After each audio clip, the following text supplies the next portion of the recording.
안녕하세요. 믿어주신 가족 여러분.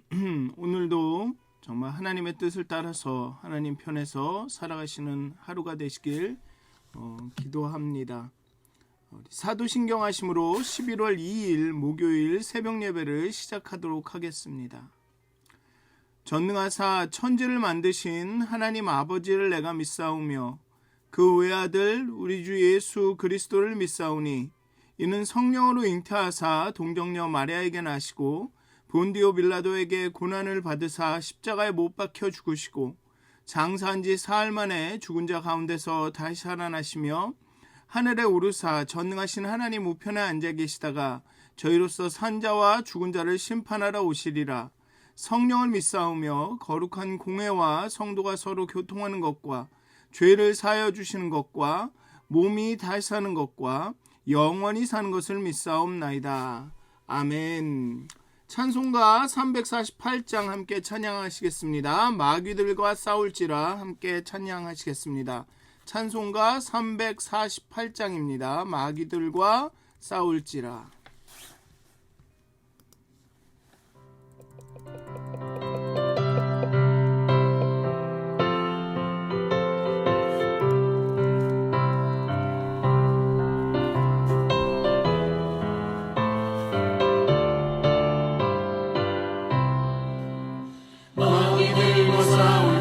죄악 벗은 형제여 강대하게 싸울지라 저기 악한 적병과 심한 날과 멸망의 날 내가 섰는 눈앞에 곧 다가오리라.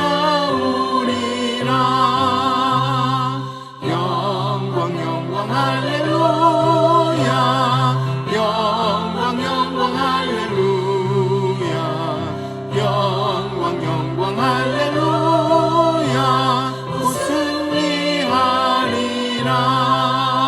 마귀들과 싸울지라 죄악 벗은 형제여 남을 무리들은 흉한 마귀 아닌가 무섭고도 더러운 죄 모두 떨쳐버리고 주 예수 붙들라. 영광 영광 할렐루야 영광 영광 할렐루야 영광 영광 할렐루야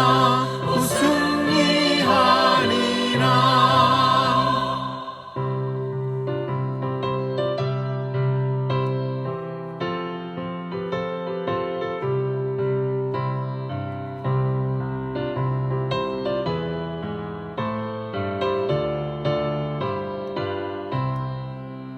마귀들과 싸울지라 죄악 벗은 형제여 우주 예수 그리스도 그 심판을 벌리고 나를 도와주시려고 서서 기다리시니 어서 나오라.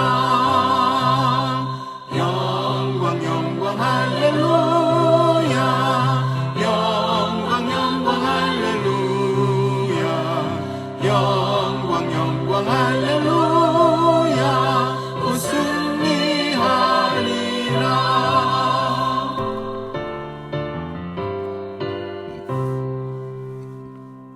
아멘. 기도하시겠습니다. 하나님, 정말 우리가 치열한 영적인 전투 가운데 있습니다. 하나님께서 우리에게 언약하신 그 언약이 이루어지기 위해서 날마다 우리가 세상과 또 나 자신과 싸우고 있습니다. 하나님, 우리가 치열한 영적 전쟁 가운데 있음을 깨달아 알게 해 주시옵소서. 군사로 모집된 자가 정말 충성을 할 수 있도록 자기 생활에 얽매이지 않는다 하셨습니다. 정말 내가 군사로서 지금 영적인 전쟁을 수행하고 있음을 우리가 늘 예민하게 민감하게 인식할 수 있도록 깨달을 수 있도록 그렇게 정말 하나님 앞에 가까이 나가면서 하나님 정결하게 해주십시오. 하나님 나를 도와주십시오. 하나님 뜻에 따라 하나님 편에 서서 살게 해주십시오. 이렇게 간절히 사모할 수 있도록 하나님 우리의 마음 가운데 하나님을 향한 그 열심을 더해 주시옵소서. 정말 하나님을 더욱더 깊이 사모하고 하나님을 더 갈망하고 목말라 하고 하나님과 함께 하기를 소원하고 하나님의 임재를 경험하기를 정말 간절히 원할 수 있도록 하나님, 잠자는 우리의 영혼을, 잠자는 우리의 마음을 움직여 주시고 열어 주시옵소서. 그렇게 하나님을 갈망할 수 있도록, 목말라 할 수 있도록 하나님 우리에게 목마름을 회복시켜 주시옵소서. 그래야 해서 간절히 기도하고 정말 사모하면서 예배할 수 있도록 하나님 우리의 예배와 기도를 회복시켜 주시옵소서. 감사합니다. 예수님의 이름으로 기도하였습니다. 아멘. 오늘 함께 나누실 말씀은 여호수아 8장 1절부터 17절까지의 말씀입니다. 여호수아 8장 1절부터 17절까지의 말씀입니다. 제가 봉독하도록 하겠습니다. 여호수아 8장 1절에서 17절까지의 말씀입니다. 여호와께서 여호수아에게 이르시되 두려워하지 말라, 놀라지 말라. 군사를 다 거느리고 일어나 아이로 올라가라. 보라, 내가 아이 왕과 그의 백성과 그의 성읍과 그의 땅을 다 내 손에 넘겨 주었으니 너는 여리고와 그 왕에게 행한 것 같이 아이와 그 왕에게 행하되 오직 거기서 탈취할 물건과 가축은 스스로 가지라.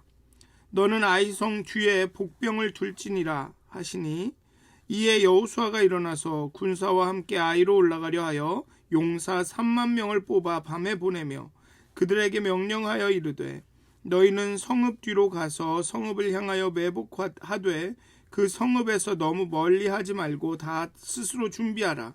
나와 나를 따르는 모든 백성은 다 성읍으로 가까이 가리니 그들이 처음과 같이 우리에게로 올라올 것이라. 그리할 때에 우리가 그들 앞에서 도망하면 그들이 나와서 우리를 추격하여 이르기를 그들이 처음과 같이 우리 앞에서 도망한다 하고 우리의 유인을 받아 그 성읍에서 멀리 떠날 것이라. 우리가 그들 앞에서 도망하거든 너희는 매복한 곳에서 일어나 그 성읍을 점령하라. 너희 하나님 여호와께서 그 성읍을 너희 손에 주시리라. 너희가 그 성읍을 취하거든 그것을 불살라 여호와의 말씀대로 행하라.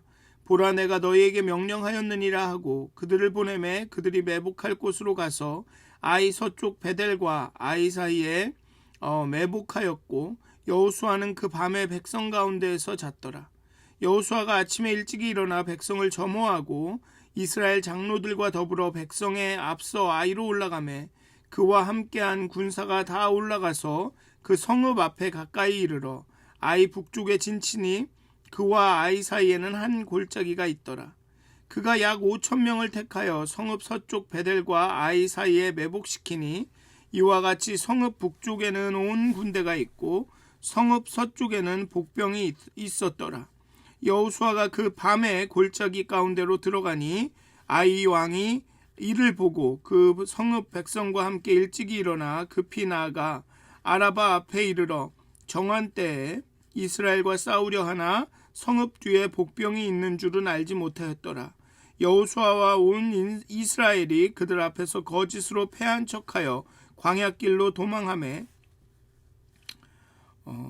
그 성읍에 있는 모든 백성이 그들을 추격하려고 모여 여호수아를 추격하여 유인함을 받아 아이 성읍을 멀리 떠나니 아이와 베델에 이스라엘을 따라가지 아니한 자가 하나도 없으며 성문을 열어놓고 이스라엘을 추격하였더라.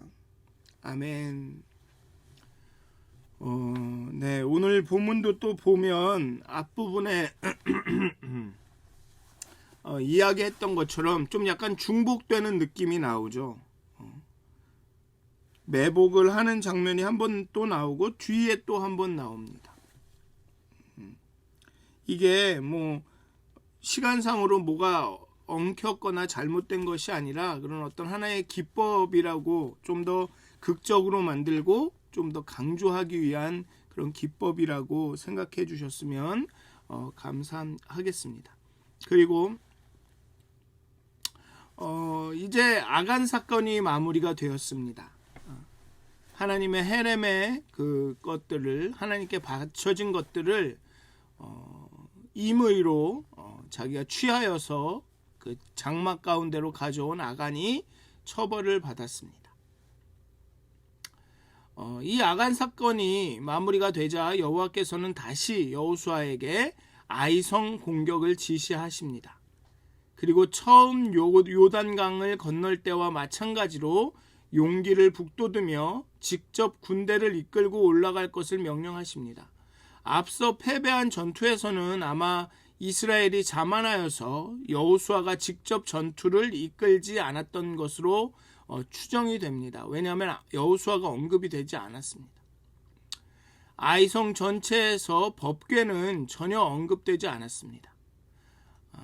아마도 이 전쟁에 따라서 법궤가 출정하기도 하고 안 하기도 하는 것 같습니다만 처음 아이성 전투 때는 너무 여호수아도 어떤 이렇게 개입을 하지 않은 것 같고 정탐꾼이 와서 그냥 2-3천 명만 보내자 뭐 이렇게 제안하는 장면만 나오고 그 다음에 뭐 여호수아가 그렇게 하자 했다거나 이런 이야기가 나오지 않습니다. 그리고 바로 그냥 3천 명 정도가 올라갔다가 아이 사람 앞에서 도망했다 이렇게만 나옵니다. 근데 오늘 본문에서는 여호수아도 나오고 그리고 3만 명을 3천 명이 아니라 3만 명을 데리고 올라가죠. 범죄의 원인을 그 아이성의 패배의 원인을 제거한 후에 하나님은 다시 한번 두려워하지 말라는 위로와 함께 아이성 정복을 약속하십니다. 아이성에 패배한 후에 이스라엘의 마음이 녹았다라고 그렇게 성경은 기록하죠. 그러니까 다시 한번 그 여호수아와 이스라엘 백성을 위로하고 격려할 필요가 있었던 것입니다. 아마도 당연했을 겁니다. 가나안이 어떤 데인지도 모르고 가나안 사람들을 대면에서 만나본 적도 없는 이스라엘 백성이 어떻게든 조심스럽게 하나님의 뜻을 따라 여리고성의 전투를 크게 이겼습니다. 사실 아무것도 하지 않았죠. 그러니까 병사들이 뭐 강하거나 이랬다라는 어떤 증거는 성경에는 기록되어 있지 않습니다. 그런데 아이성에 올라가서 그 조그만 아이성에 패배합니다. 참패합니다. 그러니 자신감이 뚝 떨어질 만도 합니다. 이거 내가 할 줄 좀 이렇게 감당할 줄 알았는데 그게 아닌가 봐. 가나안 사람들 굉장히 강한가 봐. 뭐 이런 생각이 아니면 하나님의 말씀을 어겼으니 앞으로 하나님께서 우리에게 호의를 베푸실까? 하나님을 실망시켜드렸는데 이제 이게 끝일 수도 있겠다. 뭐 이런 생각이 보통의 인간의 생각이 그렇죠. 우리도 하나님에게 조금 실수하고 하나님께서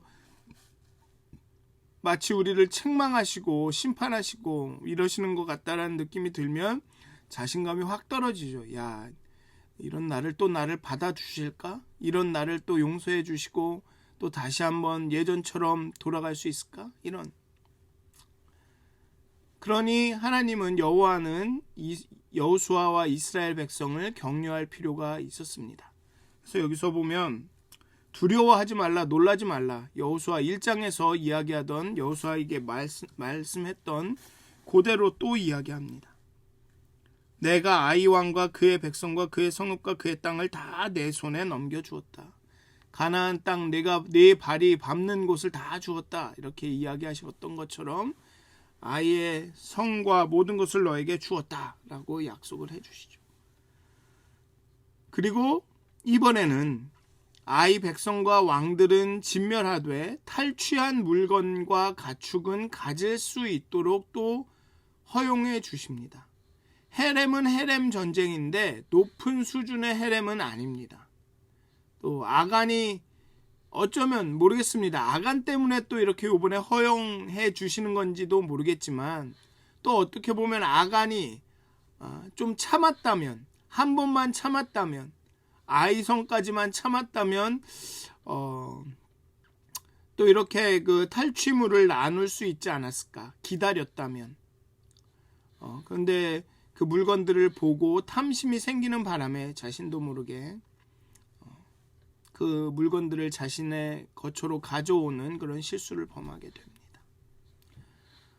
이스라엘에게 승리를 주시는 것은 물론이고 또 소유에 대한 백성의 욕망까지도 고려해 주시는 하나님의 자상한 조치죠.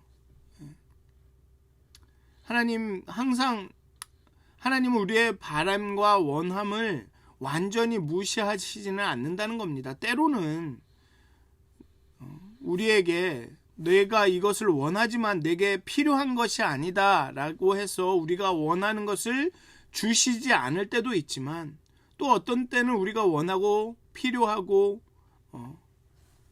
우리의 그런 어떤 그 욕망, 이 욕망이라는 단어가 자꾸만 부정적으로 쓰이기는 하지만 그 욕구라는 게 있습니다. 우리의 기본적인 욕구, 그런 거는 또 이렇게 고려해 주시기도 한다는 거죠. 필요와 욕구, 그러니까 디자이어를 또 이렇게 해결해 주시기도 한다는 겁니다. 이스라엘의 수준을 생각하여서 그 요구의 수준을 낮춰주신 거죠.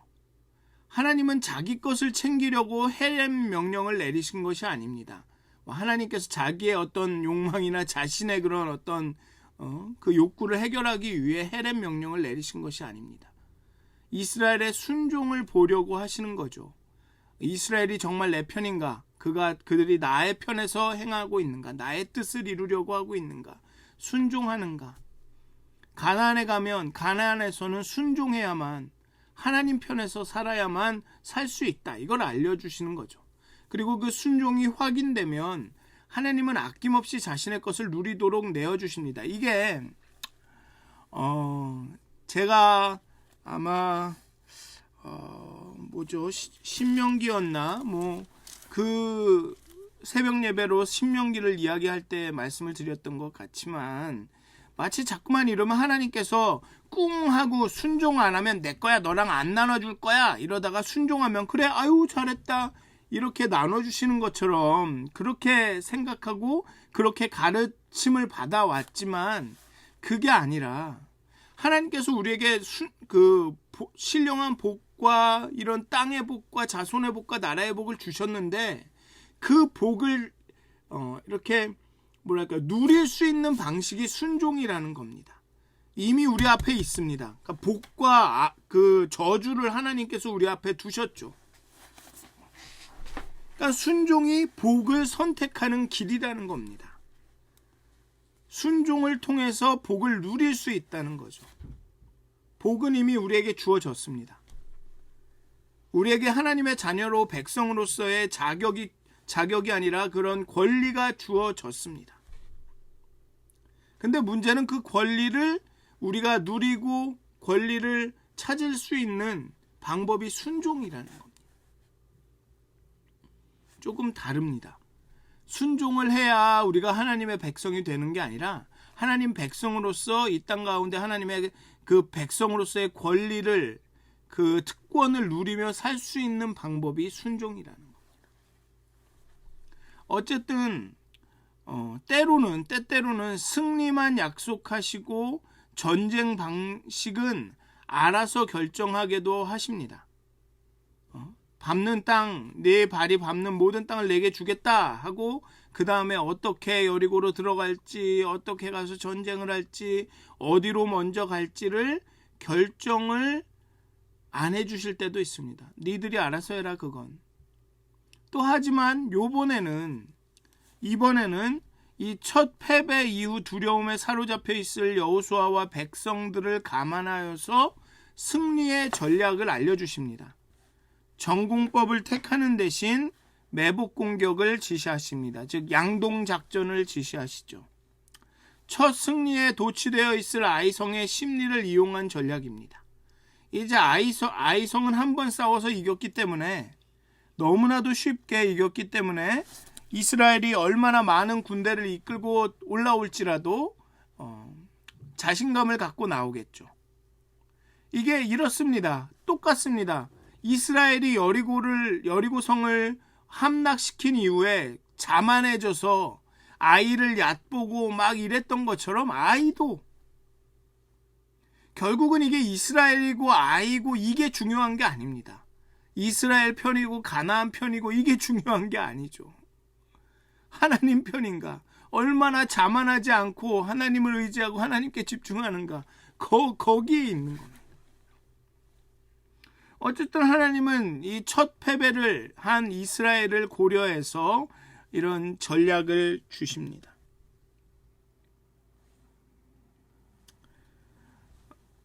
승리가 약속은 되었지만 여호수아는 아주 철저하게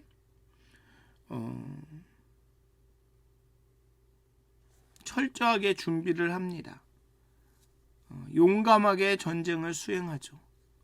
하나님의 약속이 확실함과 이스라엘 백성의 순전한 순종을 통해 약속이 성취되고 그 약속의 결과를 누릴 수가 있습니다. 뭐 옛날에 그런 거 있죠. 그런 얘기가 있죠. 아무리 기도를 열심히 하고 이제 제 수험생 때 이제 고등학교 때 하던 얘기니까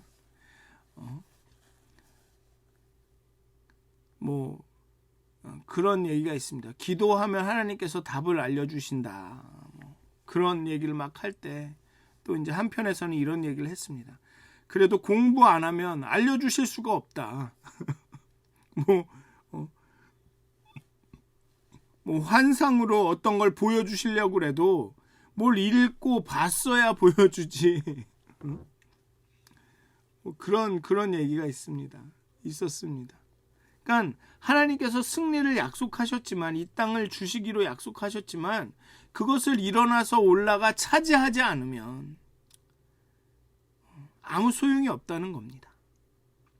하나님의 약속의 확실성과 이스라엘 백성의 순종이 함께 할 때 그때 이 삼박자가 딱딱딱 맞아서 약속이 성취되는 결과를 누릴 수 있게 된다는 겁니다.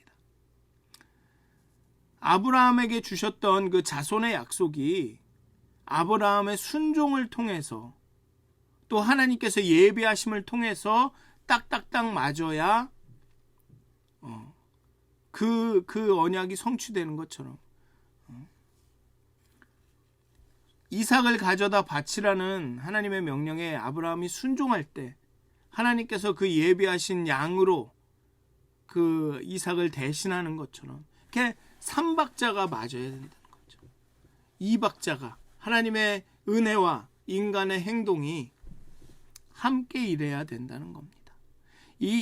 자꾸만 이러면 이걸 인간의 공로가 아니냐 뭐냐 이런 오해를 하시는데 하나님의 은혜가 100%가 먼저 선재해야 된다는 겁니다. 그러니까 우리가 행동으로 구원을 받고 우리가 응답해서 구원을 받는 건 아니지만 그렇지만 우리 인간의 이 차원에서 인간 쪽에서의 어떤 반응이 반드시 있어야 된다는 겁니다. 그러니까 우리의 행동은 하나님의 은혜에 대한 반응이라는 겁니다. 그래서 이스라엘 여호수아도 승리의 약속이 있는데 이 땅을 주셨다라고 약속하셨는데 그러면은 2-3천 명만 나가도 되지 이럴 수 있습니다. 그런데 승리의 약속을 받은 후에 무려 3만 명을 데리고 나갑니다. 하나님의 은혜와 언약이 있지만 인간의 차원에선 최선을 다해야 된다는 거죠. 하나님이 하시기로 했어. 하나님이 일하셔. 하나님이 다 알아서 해주실 거야. 걱정하지 마. 그냥 쉬어. 이게 아니라는 겁니다. 흔히 믿음이 크신 분들, 기도하신다는 분들, 누가 힘들어하고 이러면 가가지고 걱정 마. 하나님이 다 하셔. 왜 이렇게 열심히 하려고 그래? 하나님이 다 알아서 하시는데 그냥 좀 이렇게 마음을 평안히 가져. 이러죠. 물론 마음은 평안히 해야 합니다. 하지만 최선을 다해야죠. 그게 하나님이 주시는 은혜에 대한 반응입니다. 하나님을 신뢰한다는 것이 아무것도 안 한다는 의미가 아닙니다. 여러분들 이제 마도로스라는 그런 얘기를 많이 하는데 마도로스라는 그 그림이 있습니다. 굉장히 유명한. 때로는 이렇게 그림의 채나 그림의 모양이 다 다르긴 하지만 그냥 마도로스 이렇게 대충 이렇게 부르는 그런 그림들이 있습니다. 대충이 아니라 그러니까 일반적으로 부르는 그런 그림이 있습니다. 그 그림이 어떤 거냐 하면 말씀을 드리면 아실 거예요. 이렇게 항해사가 이렇게 그 배의 키를 그 조종하는 그 키를 딱 붙들고 자신에게 몰아치는 폭풍우를 딱 응시하고 있고 그 항해자의 뒤에서 예수님이 딱 서 계신 그림 여러분들 많이 보셨을 겁니다. 하나님을 신뢰하고 하나님의 약속을 받았다라는 얘기는 배의 키를 그냥 내팽개치고 배 구석에 쪼그리고 앉아서 하나님한테 다 맡겼습니다. 하나님 해주십시오. 라고 하는 게 아니라는 겁니다. 하나님을 신뢰하고 하나님에게 맡겼다라는 얘기는 하나님께서 하신다는 얘기는 우리는 배의 키를 딱 굳건히 붙들고 우리에게 다가오는 폭풍우를 응시하면서 뒤에서 우리에게 명령하시는 예수님의 그 지시를 따라서 딱 그 폭풍우를 응시하고 앞으로 나가는 겁니다. 그게 신뢰하고 그게 맡기는 거고 그게 하나님을 믿는 겁니다. 여호수아가 하나님이 약속하셨네. 병사들 쉬어. 하나님이 하실 거야. 우린 여기 있으면 돼. 아니면 야, 한 10명만 데리고 가자. 그랬다면 또 졌을 겁니다. 하나님의 언약과 약속을 받은 여호수아는 최선을 다합니다. 자신이 할 수 있는 모든 수단을 다 강구해서 올라갑니다. 그게 믿음입니다. 그게 믿음입니다. 야, 하나님께서 요번에 시험 잘 보게 해주신다고 했어. 그러니까 시험 공부 좀 선선히 해. 그냥 수월하게 해. 이게 보통의 우리의 그겁니다. 야, 누가 뭐 잘 되게 해준다고 그랬어. 야, 그거 통과시켜준다고 그랬어. 그러니까 대충 해도 돼. 내가 윗사람한테 다 얘기했다니까. 잘 될 거야 이렇게. 그러니까 대충 해. 이게 우리의 세상적인 그런 세계관입니다. 우리가 알게 모르게 그냥 갖고 있는 생각이 그거죠. 야, 내가 윗사람한테 얘기했으니까 그냥 대충 해. 그냥 올리기만 해. 그럼 다 통과시켜 줄 거야. 이게 우리가 갖고 있는 생각입니다. 세상의 관점이죠. 근데 그리스도인들은 그렇지 않다는 겁니다. 하나님께서 우리의 삶을 인도하여 주시기로, 우리 삶에 복 주시기로, 우리의 삶을 안전하게 지키시기로 약속하셨지만 우리는 최선을 다해서 그 일을 해야 된다는 거죠. 그게 프로테스탄트 정신이고 그게 개척 초기에 미국을 성장시킨 이 미국을 이런 부강한 나라로 만든 정신입니다. 축복의 땅에 하나님이 약속하신 땅에 왔지만 그래도 우리가 최선을 다해서 살아야 된다. 하나님의 백성으로. 그래 이 풍요의 땅에 와서 최선을 다해서 사니 부강한 나라가 되지 않겠습니까? 하나님에게 맡긴다. 하나님을 신뢰한다. 하나님께 언약을 받았다라는 뜻은 그런 뜻입니다. 그래서 최선을 다해서 심지어는 어떻게 보면은 굉장히 커닝한 방법을 사용해서라도 전쟁을 이깁니다. 매복 공격과 유인 공격을 합니다. 야, 그러면 정정당당하게 1대1로 옛날에 영국 사람들이랑 이 남북전쟁이 아니죠. 이 독립전쟁 때 했던 것처럼 이렇게 일렬로 서서 자자자자 한 발 오면서 총 서로 빵빵 쏘고 이렇게 정정당당하게 해야 되는 거 아니야? 이럴 수 있지만 여호수아는 최선을 다해서 이깁니다. 매복 공격과 양동작전을 쓰죠. 어떻게 보면 속이는 겁니다. 이거는. 그럼에도 그렇게 매복 공격과 유인 공격 3만 명이 올라가서 최선을 다해서 아이를 이깁니다. 자신이 이길 수 있는 모든 방법을 강구해서 이깁니다. 그리고 자신이 그 유인 부대의 선봉에 서죠.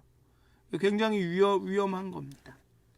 철저한 준비를 하고 지도자가 나서서 헌신하고 그리고 승리에 대한 믿음, 약속에 대한 확신을 가지고 아이성의 싸움에 임합니다. 그리고 승리를 이끕니다.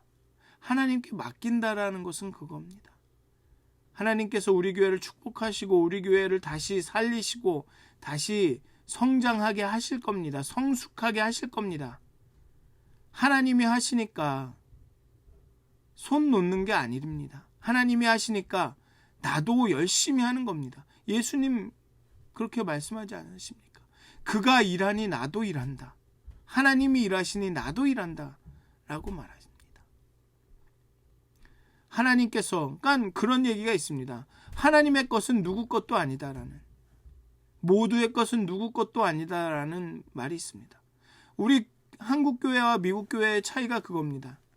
미국 교회는 내 교회라고 합니다. 다 부작용이 있죠. 미국 교회는 내 교회라고 합니다. 내가 도네이션하고 내가 그걸 뭐죠? 기부해서 만든 내 교회라고 합니다. 때로는 그 하나님의 교회, 헌금하는 것도 하나님께 드리는 거다. 이 개념을 심어주는데 좀 시간이 걸립니다. 근데 한국 교회는 이게 다 하나님의 교회라는 겁니다. 내 교회가 아니라는 거죠. 그러니까 하나님이 알아서 하신다는 거죠. 내가 안 해도 하나님이 알아서 하실 거야. 그게 무슨 의미인지 다 양쪽이다. 무슨 의미인지는 압니다. 그리고 그것도 선한 의도인 것을 다 압니다. 하지만 그게 우리의 태도에 미치는 영향이 있습니다. 그러니까 우리는 하나님의 교회이기도 하면서 내 교회이기도 한 그 아주 긴장을, 그 밸런스를 잘 유지해야 하는 거죠. 그게 하나님의 편에 서는 겁니다. 하나님이 하시니까 그냥 하나님 내 건 아니고 나는 내 것만 챙기면 되고 교회 일은 하나님이 알아서 하셔. 그게 무슨 얘기인지는 압니다. 하지만 그게 옳은 태도가 아니에요. 우리의 태도에 영향을 미친다는 거죠. 하나님의 것이기 때문에 내 것이기도 한 겁니다. 하나님의 것이기 때문에. 왜? 내가 하나님의 자녀니까. 이 땅이 이 세계가 하나님의 것이고 나는 하나님의 아들이니까 이 세계가 내 것이다. 그러면 이 세계를 아껴야 되는 겁니다. 아버지의 거니까. 근데 우리는 그렇지 않습니다. 이건 하나님의 것이니까 하나님이 알아서 하시고 나는 내 것만 챙기면 돼. 이게 우리의 태도입니다. 100% 하나님의 은혜와 100% 인간의 반응이 함께 해야 역사가 일어납니다. 하나님이 알아서 하시니까 우리는 신경 안 써도 돼. 그런 게 없습니다. 하나님이 하시니까, 하나님의 것이니까 우리가 더 신경을 써야 되는 겁니다. 사랑하는 믿었은 가족 여러분, 순종이 바로 하나님의 언약을 성취하는 유일한 길입니다. 하나님의 약속을 누리는 유일한 길입니다. 그리고 그 순종에는 우리의 100%의 인간의 반응이 필요한 겁니다. 사랑하는 믿었은 가족 여러분, 여러분 삶에 하나님께서 약속을 주셨습니다. 또 우리 교회에 하나님께서 약속을 주셨습니다. 그 약속이 성취되는 일은 우리가 최선을 다할 때 일어납니다. 하나님은 우리에게 주셨습니다. 약속하셨습니다. 우리의 인생을 부요케 하신다고, 성장하게 하신다. 우리 교회가 하나님의 귀한 교회로서 사용되게 될 것이라고 약속하셨습니다. 그렇다면 그 약속에 대한 우리의 100%의 반응이 필요합니다. 열심히 사셔야 되는 거죠. 우리 열심히 살아야 합니다. 하루하루 하나님과 교제하고 하면서 최선을 다해 살아야 합니다. 사랑하는 믿었은 가족 여러분, 오늘 하루도 그렇게 하나님의 역사가, 하나님의 언약이 우리의 삶 가운데 이루어지기를, 최선을 다해서 하나님의 언약이 우리 가운데 성취되는 것을 보게 되시기를 주님의 이름으로 축원드립니다. 기도하시겠습니다. 하나님의 언약을 붙들고 오늘 하루를 시작합니다. 최선을 다해서 최선의 것을 하나님께 드리도록 우리가 노력하게 하여 주시옵소서. 우리의 영혼을 깨워주시고 우리가 정말 하나님이 주시는 은혜 가운데 정말 그 은혜를 사모하면서 그렇게 오늘 하루를 성실하게 정말 열심으로 살아가시는, 열심으로 일하시는 하나님을 본받아서 우리가 성실하게 진실하게 살아갈 수 있도록 우리와 함께하여 주시옵소서. 정말 우리 교회를 기억하여 주시고 우리 교회가 하나님의 은혜와 능력 가운데 온전히 성장할 수 있도록 정말 하나님께서 우리에게 부어주시는 그 복에 그냥 준비될 수 있도록 우리의 마음의 할례를 행하고 유월절을 지내며 준비할 수 있도록 하나님 우리에게 겸손한 마음을 주시고 우리를 깨워주시옵소서. 감사합니다. 예수님의 이름으로 기도하였습니다. 아멘. 하늘에 계신 우리 아버지여, 이름이 거룩히 여김을 받으시오며 나라의 임하옵시며 뜻이 하늘에서 이루어진 것 같이 땅에서도 이루어지이다. 오늘 우리에게 일용할 양식을 주시옵고 우리가 우리에게 죄 지은 자를 사하여 준 것 같이 우리의 죄를 사하여 주시옵고 우리를 시험에 들게 하지 마시옵고 다만 악에서 구하옵소서. 나라와 권세와 영광이 아버지께 영원히 쌓옵나이다. 아멘. 오늘도 행복한 하루가 되시길 기도합니다.